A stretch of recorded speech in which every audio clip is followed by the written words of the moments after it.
He lied about our daughter crying just to make me feel like a bad mom.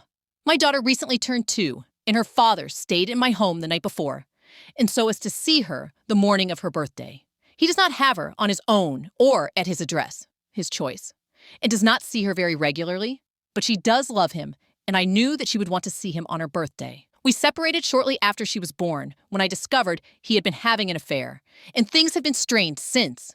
However, I would like to co-parent well, and felt this gesture may be a step in the right direction.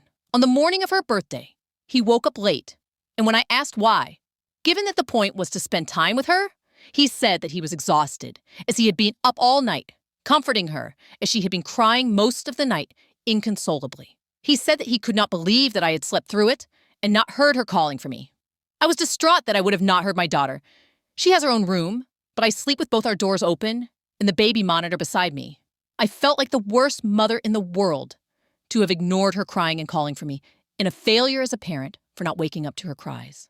I was absolutely ashamed and devastated. He proceeded to lecture me while I cried and commented that he was thankful he was there or she would have cried all night. After I had calmed down, I thought to check the recording on the baby monitor, as it records constantly while plugged in. And throughout the entire night, she did not stir once. I was flabbergasted. I confronted him immediately, and he at first stuck to his story. When presented with the evidence, he then claimed that he must have dreamt the whole thing and that I needed to let it go. But I cannot let it go. I feel that he made up this lie to make me question myself as a mother and cause me pain. He has a history of lying and manipulation, which I thought I could look past for the sake of peaceful parenting. But of all the things he has done, this feels unforgivable. It seems incredibly cruel and unnecessary.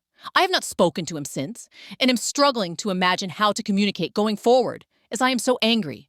Am I overreacting to the situation, or am I justified in my anger?